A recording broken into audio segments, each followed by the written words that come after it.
exact date, but yeah, before the pandemic.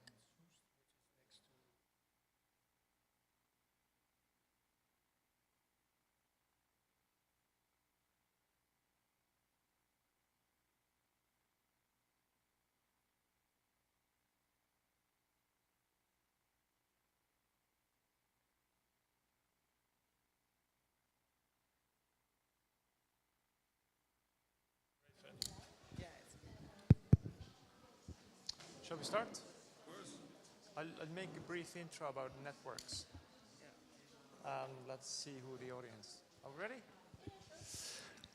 Welcome. Please come down from the stairs. Thank you for your interest in European networks and funding.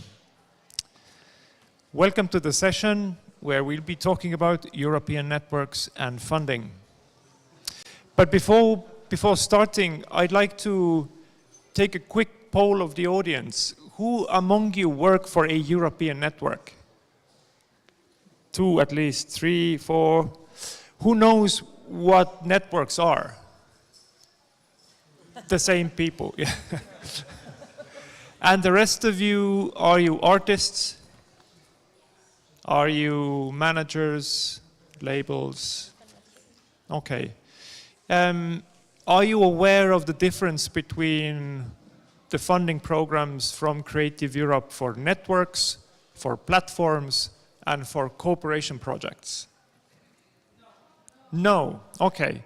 So I will tell you within the next hour, and then we'll get to speak about 5 minutes. No, I will not tell you, other than that these are different strands of funding. So today we have on the panel representatives from 4 European networks, and I'm actually a 5th one. And European Networks is a separate funding program which is quite specific. And in Europe, there are 37 networks in the space of culture that European Commission funds through Creative Europe specific network funding. For music, there are 12 networks currently being funded. Not all on the panel are funded. And not yet, some of them. Impala is a newcomer and will probably start next year, I assume. There's been earlier this year, there's been this moment where the networks have been applying for a new period of 4 years. And the results are known, not public. So basically you'll get a sneak peek into not yet public information about who gets the funding and who not and so on. So basically, some of these networks that we have on the panel today already know that they will continue for the next 4-year period. So this is quite a specific funding, and I just wanted to give you the background so you know what we're talking about. A different thing is the so-called cooperation projects funded by Creative Europe, and maybe some of you are involved in them, maybe some of you have been applying for them, and then so on and so forth. Just to be clear, okay? My name is Virgo Sillamaa. I'm the research coordinator of EEME. EEME is a European network as well. It's the network of European music export organizations. And we have members from 29 countries and 33 members in total. But that's all I'm going to say about EEME because I'm going to moderate these good panelists here. We'll be talking about network funding, as the name says. What if there is no EU funding? So we go into what that funding is, and if there's no funding anymore, what we could do or not do. But also talking about funding means talking about or asking about what the networks are doing that merit funding. What is the value that the networks are creating? And so if there would be no EU funding, then this question about value becomes even more important, because then it becomes the question of what are these networks doing that maybe the members should then be able to fund, or some other sources should be able to fund. So funding obviously is tied to the value created by the networks. So hopefully by the end of the panel, that's what you'll know more about these people. We have the names on the screen, but we do not have the names of the networks you represent on the screen, so we'll be probably repeating them all the time. That's for the introduction. So welcome. There's a lot of audience, and I'm very glad. We'll start with a short round of introductions about the networks, And I will ask each of you to briefly pitch or explain or describe the network, saying what the network is, who are your members, how many members do you have, what maybe the main goals of the network are, and how is it funded currently. And yeah, we'll take it from there. So first, Francesca, please, from Europe Just Network. Okay. Hello, everybody. I'm Francesca Cerretani, and I'm the event and office manager of EJN, Europe Just Network. So EJN is a network composed today of 202 member organizations. And our members are all clubs, venues, festivals, national and regional organizations. So all artistic directors and organizations who program jazz and improvised and creative music series, festivals. It's a network which has been growing a lot. We today are spread in 37 countries. Most of them are European, but we have Australia. We have a few other countries as well outside Europe. But of course, our main focus is European music and European member organizations. We are a membership organization, so the members pay a membership fee every year, which is 1,000 euros. It's the same for everybody. But at the same time, we offer our members a lot of services, activities, and we involve many of them in many activities which are possible thanks to the European Commission and Creative Europe funds, of course.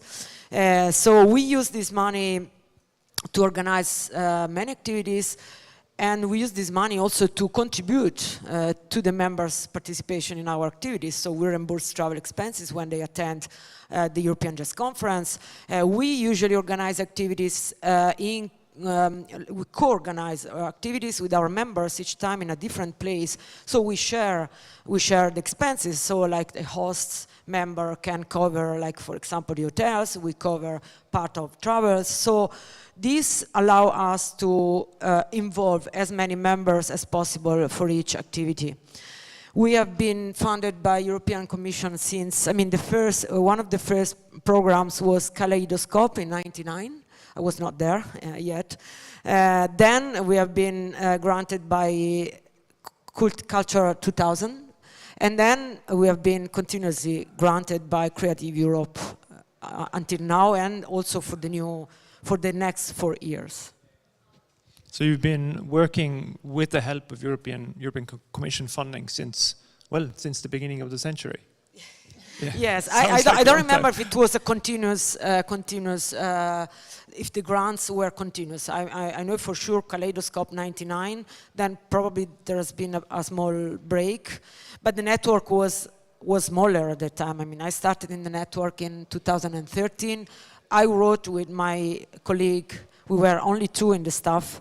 We wrote the first Creative Europe application in 2013 and 14, which was huge application. Honestly, if I think that we wrote that in 2, and I was part-time at that time because I had another job.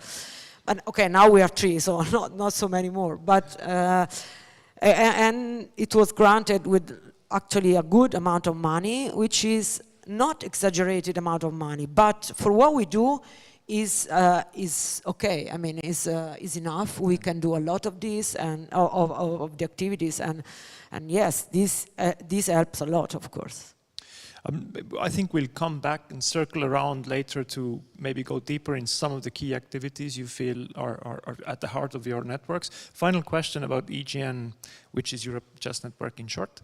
Do your members pay a membership fee, and how do you manage to cover the self-financing for the network funding that you get? You mean the co-financing? Yeah. Yeah, we take a part of these membership fees. The other only income that the network has, apart from the Creative Europe grant, is the membership fees. We don't have any other. We don't make investments. We are not for profit organization. We never actually probably looked for any other kind of funds so far because we didn't need it. I mean, we can do a lot what we get. I can also say, I mean, we get from the European Commission now, we get 248 around 1,000 euros per year, which is a good amount. I mean, as I said, it's not a huge amount of money if you compare to what some other organizations, mainly like thinking about classical music or some other areas, I mean, they really take huge money. This money is okay for us to do what, I mean, we couldn't do more probably because anyway, we already do a lot. Our members are happy. And you know, what it happens in the networks is that out of 200 members, you always have some members who are a little bit more sleeping. I mean, they want to be there, they attend the annual gathering, but they are very busy because our members and our network compared to some other networks is very concrete. I mean, our members are programmers. So there are networks who are more about advocacy, some networks probably are more about theoretical or, I don't know, political policy makers, and we are practical. So all our activities are really connected to the real programming world. So our members are all programming. They have festivals. We have some big festivals. We have some big venues, some big clubs that program like 500 concerts per year. I mean, I'm talking about Moods in Switzerland. I'm talking about Mimaus in Amsterdam. These are clubs, and their artistic directors are really busy. They have to, I mean, they have to program, they have to follow their own programming. So this is what we offer them. At the same time, we are, as a network, we are connected to other European networks, like EEME, like European Music Council. We are part of European Music Council. We collaborate with Association Européenne des Conservatoires because we try to put in connection the real, in a way, world of programming with students of the conservatoires, for example, so that these worlds are not divided. Because, I mean, students from conservatoires, once they have finished the conservatoire, they need to go into the real world, which is the world that we represent in a way, no? Yeah. So we try to make these things, and we see that this work, I mean, being in a network for our members is an added value because they create connections, and we'll run by this again. So next we have a dynamic duo from Impala. So I don't know who's going to take you the first description. Thank you, Virgo. I'll come in. Hi everyone. I'm Rory Brown. I work for Impala as the communications and projects lead. We're the European Association for Independent Music Companies. We're based in Brussels. Next year we're celebrating our 25th anniversary, so we've been around since the year 2000, so that'll be a big year of celebration for us. We currently represent over 6,000 members across 33 European markets. Our members, they vary between direct members who are independent music companies, but also self-releasing artists. But we also have a second kind of area, I would say, which is trade associations, national trade associations that are also our direct members. I'm actually joined by Kees, who is the national representative of Stomp for the Netherlands.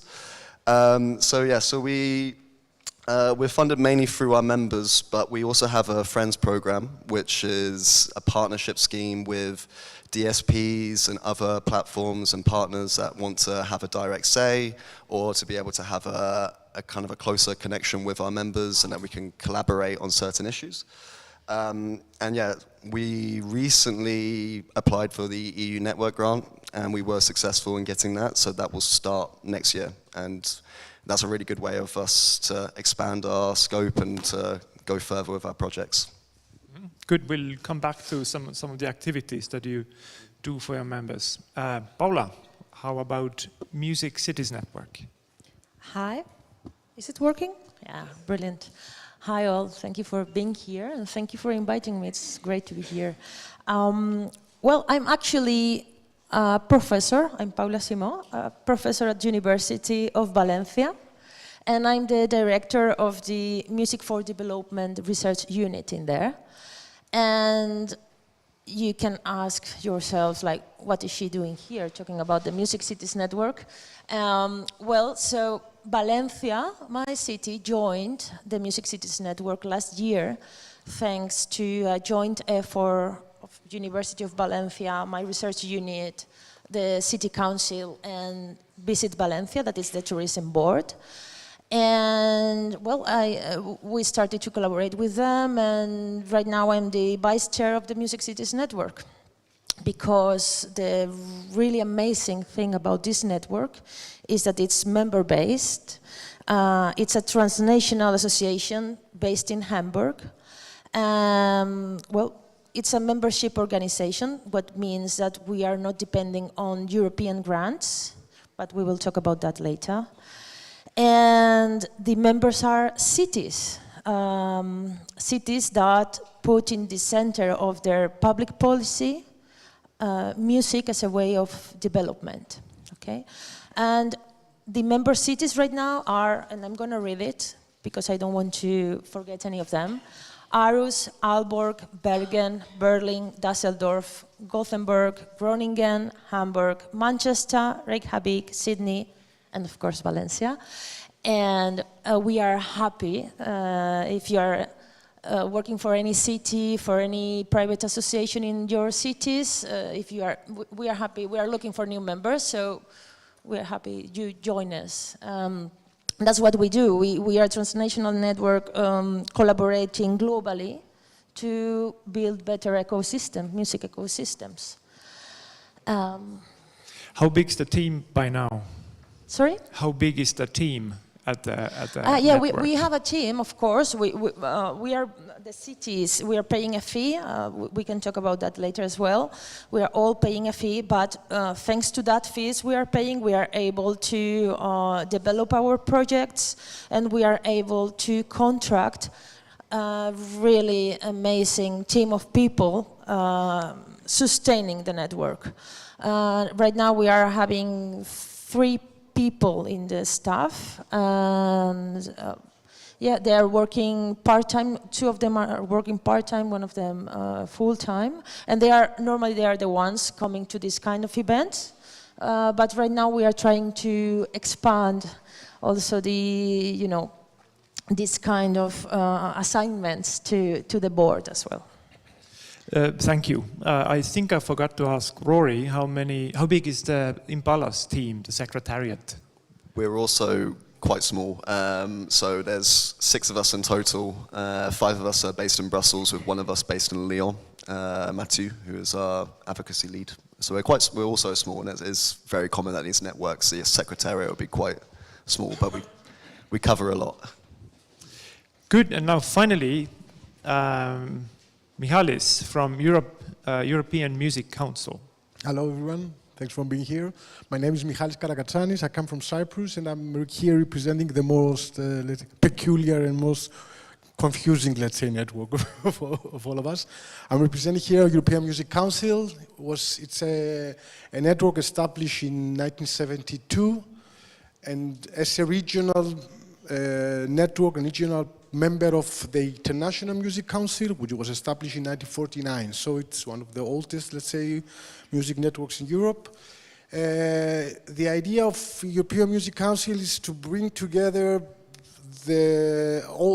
everything and everyone from the music sector, representing the whole music sector in kinds of policy arguing and designing better policies for music and advocating for better programs for music in the whole Europe. It brings together a lot of networks, so we have the membership types is very diverse for us. So we have European international networks that are members of our network. We have also the national music councils, which is a kind of kind of arrangement that many countries used to have in the 60s, 70s, which was a body, let's say, in each country that brought together the different interests of the music sector of each country, and in a dialogue, let's say, in a constant dialogue with their governments. And since some years ago, we established some additional, let's say, types of membership that we have. It's called National Specialized Organizations, so it's organizations and companies from private or NGOs from European countries that kind of represent a part of the music sector for their countries. So, for instance, here in Bulgaria, the Bulgarian Music Association, it's a member of the European Music Council. So these days we have 72 members from 29 countries from Europe. The team for the secretariat is 6 people right now. We have a kind of a dual executive director system. We have 2 executive directors. It's shared among Ruth and Simone. And we're working towards actually advocating for the music sector, as I said. Some of our events, our bigger event is the European Forum of Music that takes place every year in a different country. We try to collaborate with local partners. And we also always try to provide a platform for the whole music sector of Europe to come together and discuss issues and try to coordinate, let's say, activities and advocacy activities around Europe. Thank you. A question across the board. You all mentioned, and actually I think you didn't mention, Michalis, your members are paying a membership fee. You have we have a structured, let's say, membership fee types. It's a different price for the networks that are members. We have a different price for national members and also for music council, for national music councils. And it depends also on GDP and have this kind of structure. Okay, so in your case, it's kind of graded across many aspects. Yep. How is it with the cities network? They have a flat fee for everyone, the same? Yeah, it's a flat fee that it's more or less 6,000 euro yearly, and we all pay the same. Mm-hmm. It's quite easy for a city to pay that amount of money. Moreover, if the city council is behind the interest of the city of being in the network, like it happens with Valencia.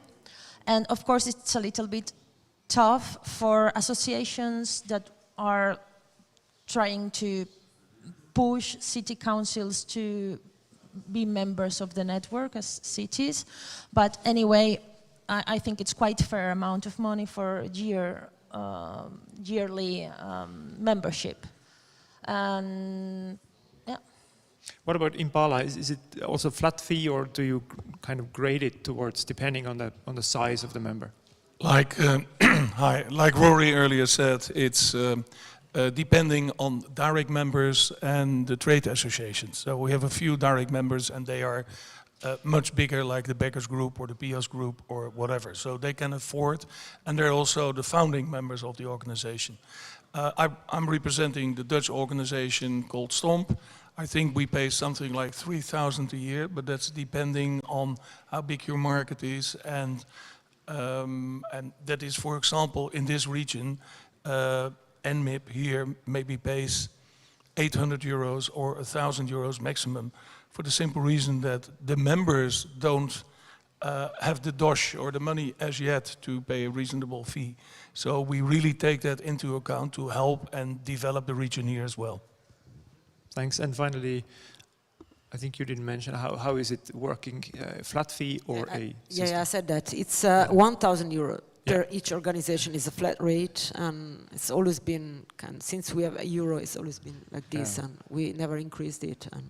And finally, about funding, just to scope the current picture, I don't know if this is public, and it's totally fine to say it's not, but you kind of mentioned that your network grant is around 200,000 per year, and it's a 4-year grant, so it's around 800,000 kind of budget from the EU, from the Commission. How about the rest of you? So Impala and European Music Council, are you comfortable saying the sort of the ballpark of the project size? Yeah, for us, it's I think it's around 400,000 euros for 4 years, and it's actually a project-based. Yeah. For the 4 years. Yeah, for the 4 years, for total. Yeah, 100,000 a year. And yeah. What about you?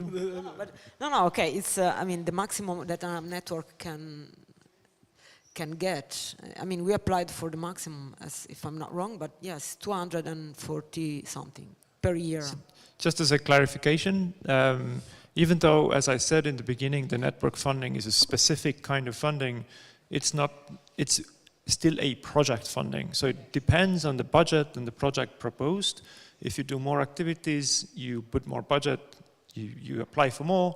If you apply for less, you get less. So there's no sort of just basic fee per network for these kinds of things. You have to put a co-financing of 20%. And yes, I mean, writing these kind of projects is very demanding. It's a big work. Honestly, it's pages and pages and reports. And we also had an audit in 2015, after the first year of Creative Europe. We had an audit who checked all the invoices one by one, all the hotels that we paid, if we had exceeded the floor, I mean the maximum roof of every day in each county. I mean it's a big work. So I mean we earn that money.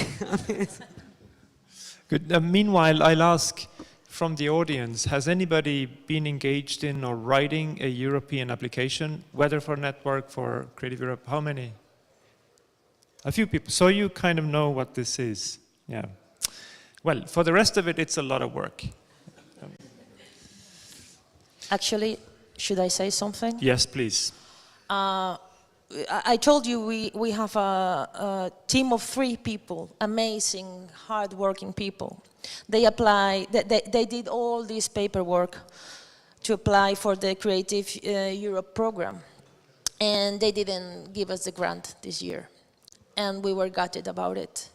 And they were actually gutted about it because it was 70 pages, more or less, between 70 and 100 pages of really hard work. Ruud, can you maybe stand? We can hear you here. Thank you. Huh. Thank you very much.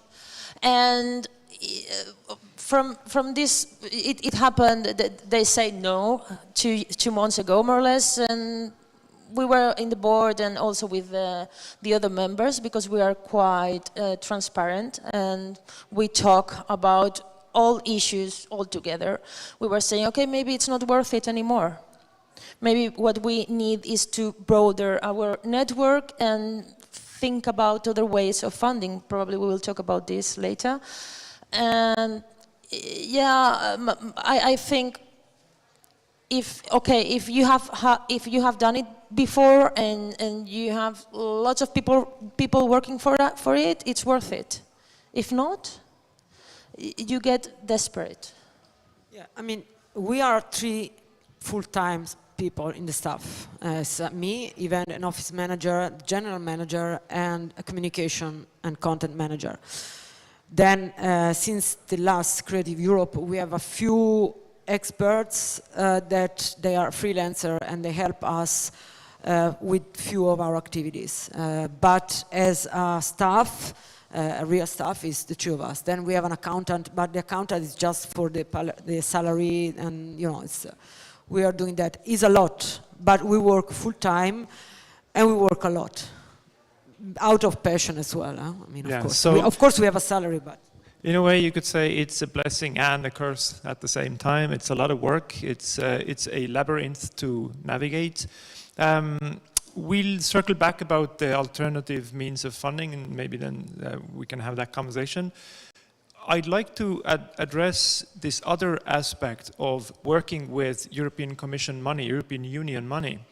And it reminds me the discussion yesterday, we had a panel on indie labels here, and it was there was a lot of discussion around who's indie and who's not, and it struck me it's a little bit like who's a European Commission funded network is kind of like a major versus an indie network who is not funded. And the difference sometimes, especially from the indie side, is said, well, we're more independent. we can set our goals, we can set our course, set our pace, etc. It's no secret that working with a European grant takes a lot of work, and you commit to a fairly intricate set of goals. So let's talk about this kind of plus minus side of taking this work onto yourself and committing to these goals. Do you feel that you have to, what would be the nice word, not compromise? Let's say, do you have to compromise the mission and goals of your network in order to get the European money? Because it comes with a certain ask. Let's start with maybe Impala. You've never done it before, so why now? Well, a couple of things that we decided to do it would be, I mean, we looked into obviously looking at the impact that we could have from our projects, and we felt that we were already covering quite a wide base of certain aspects. So we were doing things in sustainability, we were doing streaming reform plans, we were doing PR projects in terms of awards, and we felt that we would be able to kind of emphasize and revamp what we're doing by getting that grant. So essentially, if we were to have more money coming in, we would be keeping up with what already our objectives were and keeping our members happy. But in terms of getting the money in, that would mean we could have a bigger impact. And in terms of the application, there was some aspects that we had to follow. So there's a few things like culture for the people, culture for the planet, and because we already did the work in things like that, so we have a sustainability program, we have a carbon calculator to look into how, what is the carbon footprint of record labels. The diversity program, thank you, Kees. We already had the groundwork in there, essentially. So then saying that we'd be able to go the extra mile was doable because we already had said that. We had a bit of doubts at first, thinking, okay, what is there going to be new to that? But we were still able to say that we're revamping it and we'll have more of an impact. And as well, at the same time, we had some extra projects that we were able to add to the application. So we have things like artist camps and label camps, so encouraging cross-border kind of internships, in a sense, between labels, so sending label representatives from, say, I know, Bulgaria to Greece, and keeping that idea of cross-border knowledge, and that's something that the EU really wants in their application, I'd say. So already making the legwork and then saying that you can go even further by that grant is a really good way of doing it. I mean, it sounds as if it was a fairly good match to what you're already doing. Just as a comment, this year the application form, or last year actually, was when did we fill it? Yeah, March. This year it was much more demanding in terms of what you need to align with. So European Commission had added its own goals, its own topics, and all the networks had to explain how they work with those topics put there by the European Commission. So there was a lot to merge with in a way. But it sounds from your comments that it was a fairly good match in your case. Well, yes, go ahead. Plus the fact that Rory just said almost 25 years, we will celebrate it next year. We never did an application. So we always try to do it ourselves and funding ourselves by the members and so forth. So having been recognized for the work Impala is doing in Europe with all its members is really great, and a good fact that the Secretariat did such an enormous job, like you said, it's so much paperwork and so forth, that although you had it prepared for certain programs, and I would like to advise you, if I may so, have a look at www.impalamusic.org, and you can see all our programs which we have lined up and which we are doing, and it's enormous. Good, thanks. Well, good luck with the first run. I mean, the beginning seems good, but as the more experienced colleagues know, that's only the beginning. So, a question to Michalis, to you. Do you feel over the years, how much have you felt that you need to sort of compromise or adapt what your organization stands for and does, just because you need to align with the European Commission's set objectives? Just start with a correction. The amount was 350,000 per year for the funding for the network. Now, in regards to aligning with the, I don't see this as a problem for European Music Council. Rather, the problem for us actually was to commit to a certain project for 4 years. Because it's very strict, you have to plan these kind of projects, but because actually the reason that of the European Music Council is to network, to advocate, etc., and to be able to react very quickly in certain circumstances. This strict framework, let's say, of funding kind of limits us of how to react in certain things. At the same time, I think because the European Music House again is a very broad, let's say, very diverse, I think it's easy for us to kind of structure our application in a flexible way in order to give us this area of navigating around different issues, say, focusing more on policy, on advocating. Until now, we didn't see that, and even if we see some restrictions, let's say, some limits, we try to compensate that by applying to for other funding through other projects, actually cooperation, etc. This kind of. Okay, Francesca, what's your sense or feeling? Yeah, so let's say that Creative Europe has changed as the call. The last program started 3 years ago is different from what it was 7 years before, so 2014, and still different from Culture 2000. Culture 2000 was more about advocacy. So it was, again, as a network, I was not there, but it was about really advocacy, raising awareness.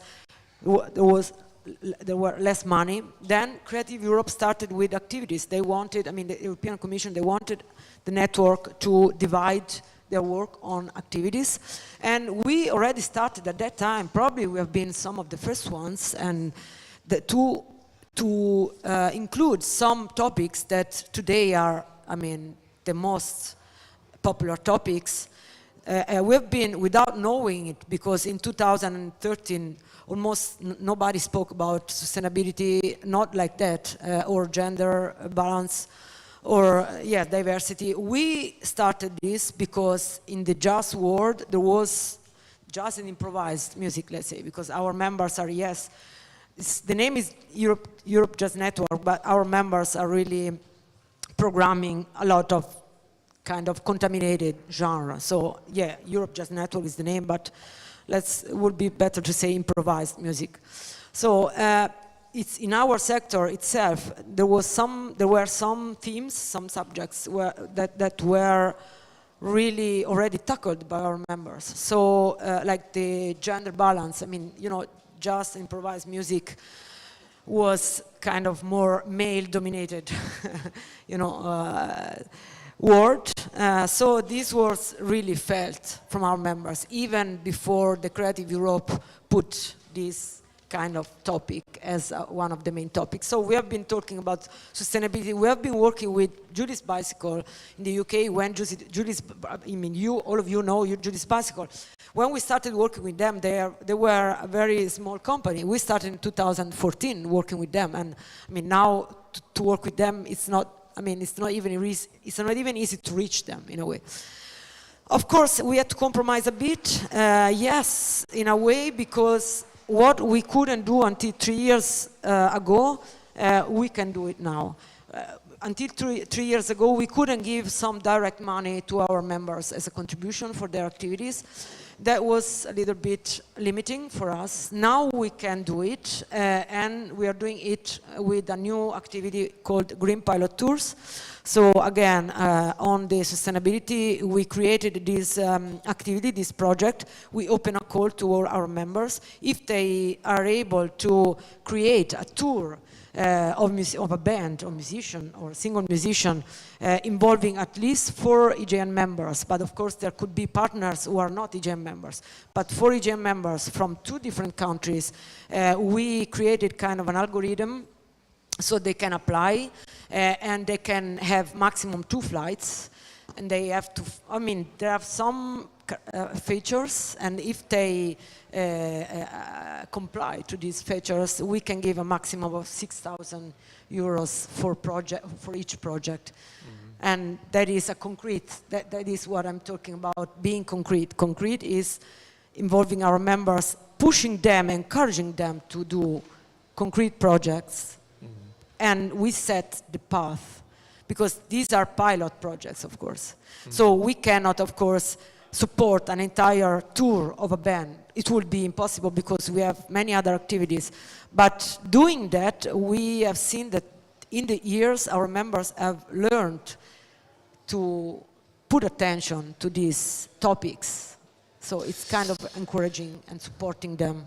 So it's a little bit like the network funding can serve as a piloting, experimenting phase by developing new activities, which can be a bit more costly, but you cannot scale them because that's not enough, so to speak. Yes, this we kind of set the path. I don't know if the right word. Yeah. We give example. We encourage them. We have seen we also encourage them to apply for cooperation projects, because as you said at the beginning, there is this difference between the grants for the networks and the grants for cooperation artistic projects. Wow. We have seen that in the last years, many of our members, they joined forces and they have been granted by European Commission with important artistic cooperation projects. They were not used to do it. They didn't understand how to do it, but giving them a platform to meet. When we organize our activities, they meet, they share ideas. We push them, and they create these artistic projects. We have some very interesting cooperation projects that have been born within the network, and we are proud that they are within the network and they get the money in the end. So there's clear benefits here. But let's talk about what the panel is titled with, if there is no EU funding. So can we imagine alternative scenarios? And let's start with Paula, because you basically are in a situation now. We have no European funding and we are alive. Yes. So it's possible, of course. It depends on the scale of your network, firstly, and on your goals, and on if it's a member-based network or not.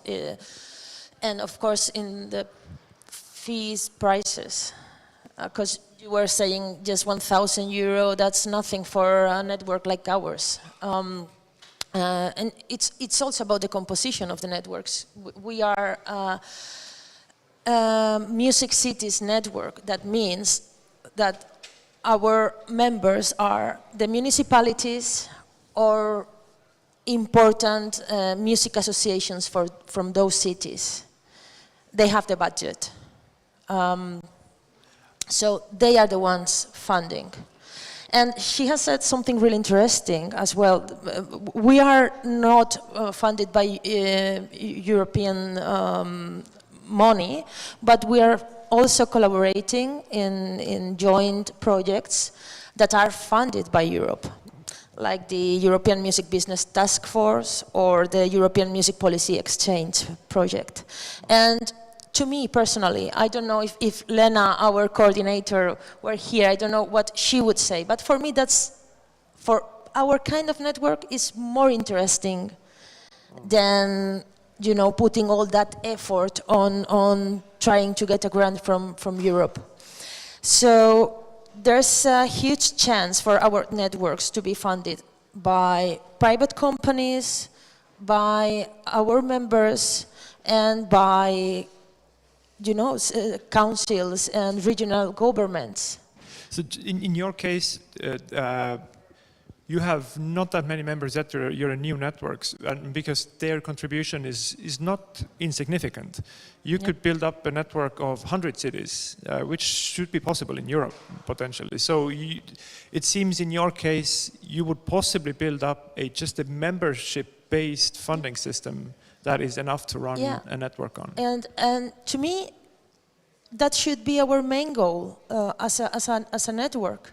Look, I've been working with European budgets for many years at university, and can I say a bad word?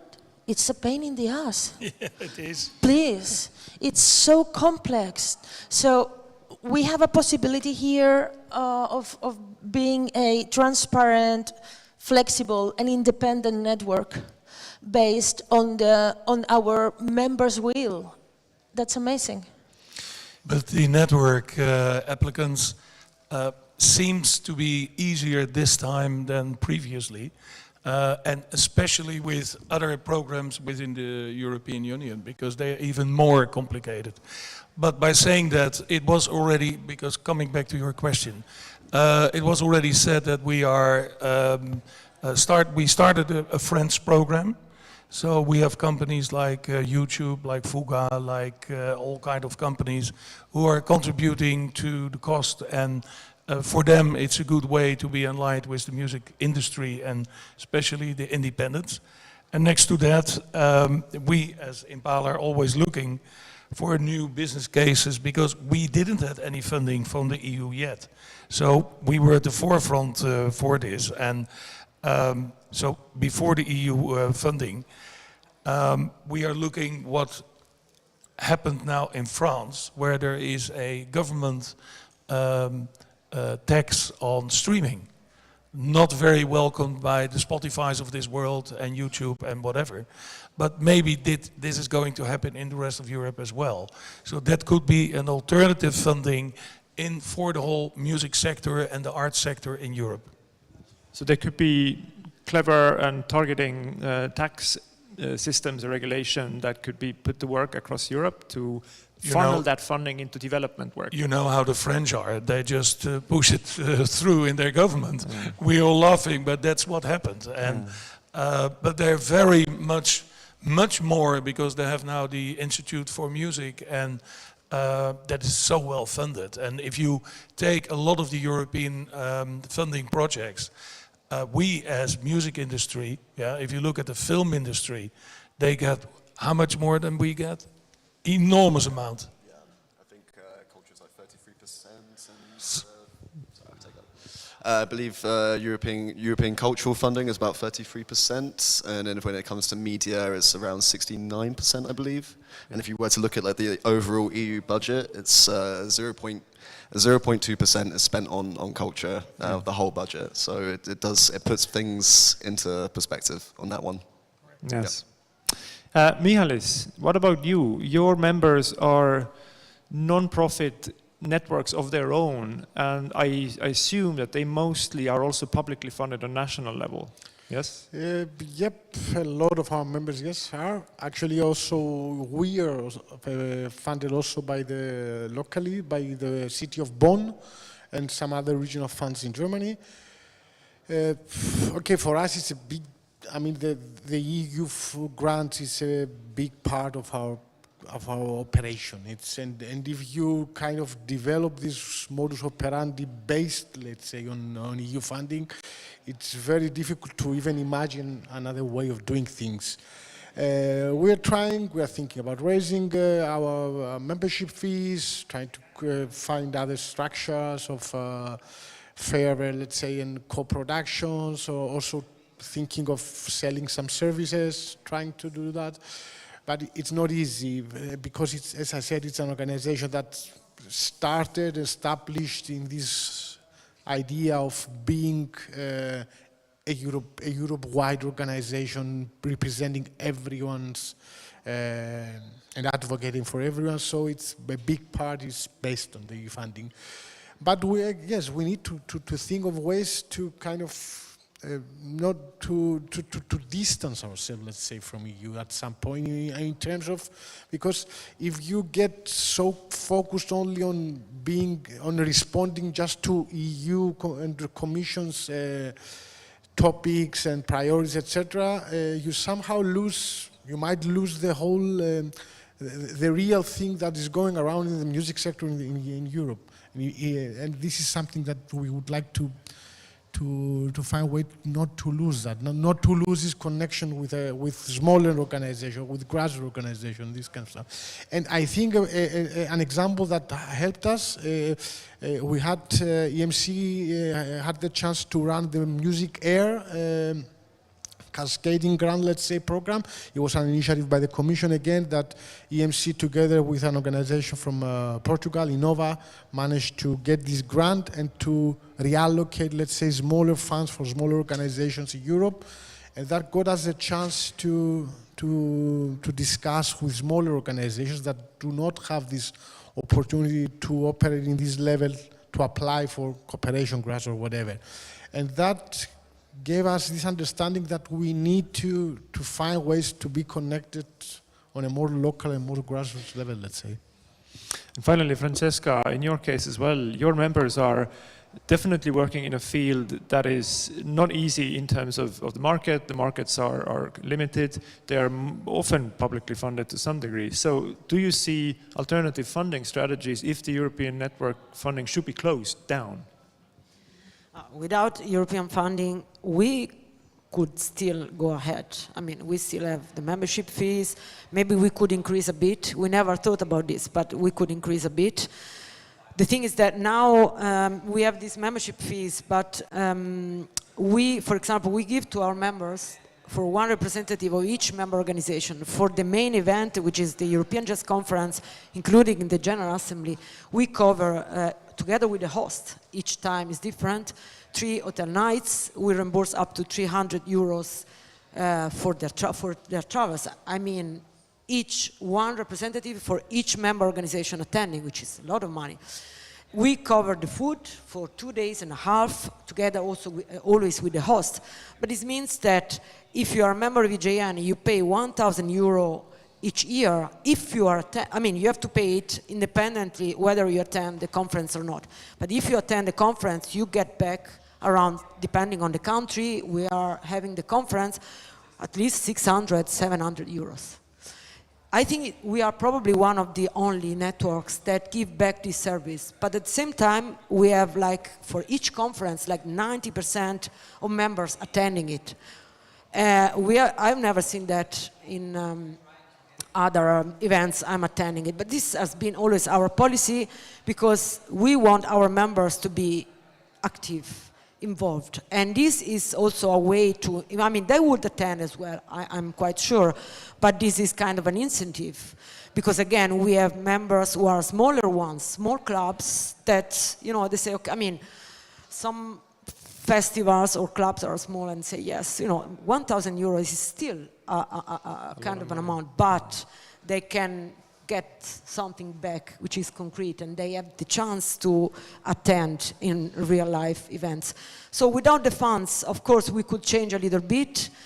Of course, we couldn't be able to do all the activities we are doing now. We should think about something different, but honestly, we haven't. Yeah, we haven't thought about it. I mean, we are based in France. I mean, the network was born in Italy. Then 2001, when Berlusconi arrived, 2000, we decided to run away. And we moved our legal office to France.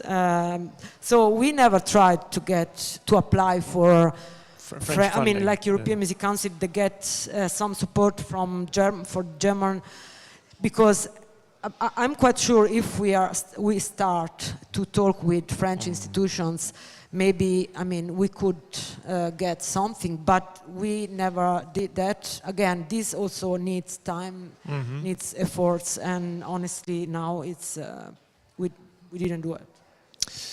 Thanks. The picture is not bleak at all. I mean, none of you said we're gonna die, and that's it. And that's great. Do we have any questions? We are nearing the end of the panel. If we have any questions, please let us know. Anybody? Everything is super clear. If there is questions, please show of hands and we'll take it. Meanwhile, let's close. Yes. I would like to make a comment, and that is that in this program, unfortunately, within Impala, I'm with 2 other people responsible for this region, Central Eastern Europe. We are growing this market, and we hope that this market, which is at the moment the fastest growing music market in the EU with around 60 million people, not one of the applications from any of the countries here in this region was rewarded with and of course not only the network funding, but none of their applications were rewarded with a grant. And we feel that needs to be mentioned because that's really a miss for this region, which we would like to grow further as well. Okay. Is there a question or just a comment or just noise? To finish, maybe we do have a 5-minute window, but maybe we can have a round of short comments on. There's a lot of networks in music, a lot of organizations, being each other's members and so on. Do you feel that we as a sector have overcomplicated the whole thing? We are at the same time trying to speak to the European Commission as a sector, and from their view, it's a zoo. It's 20, 30, 50 organizations who they have to talk to and so on. What's your sense of, have we overcomplicated the landscape? How well are we able to talk to the European Commission? Because they are funding us to kind of talk to them as well. Any quick comebacks?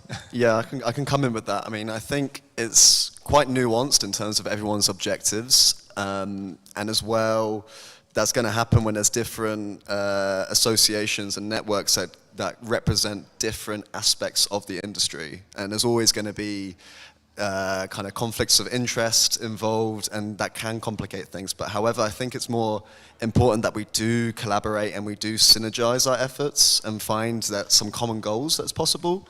So even though, for instance, like we're Impala represents independent record labels, there is very much the case that we need to maybe say if it's digital streaming, we want to reform digital streaming, there are also players who are going to be affected by that. And if we're just going in with our own voice, arguing our case, we're arguing in a dark room essentially, whereas if you have other people who come in, then there's a chance that we could actually collaborate and make it more of a collective voice.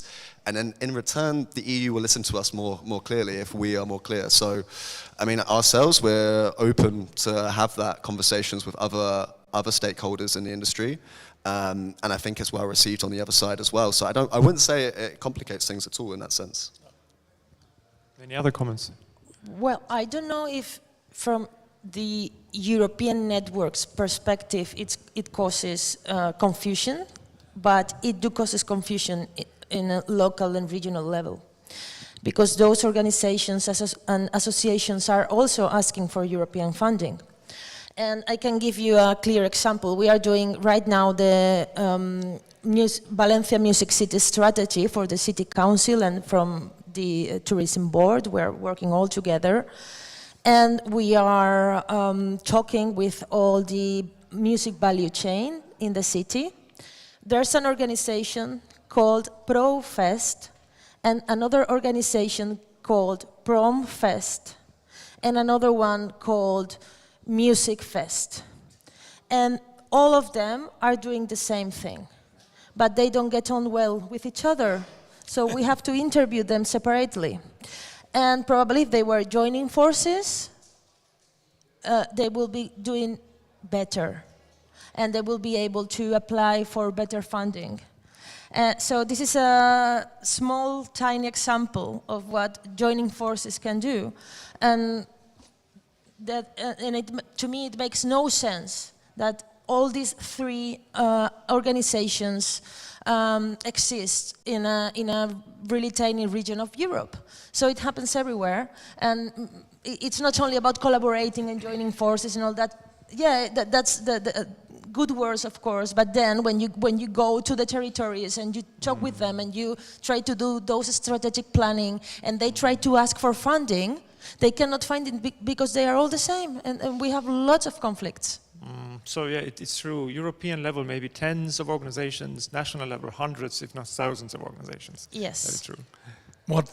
To simplify things, because you ask if it's causing a problem, we as Impala, I personally joined 3 of the 4 dialogue sessions for the Music Moves Europe program. We just had one again at Reeperbahn Festival. The next one will be again at Line Check Festival. I will be there as well.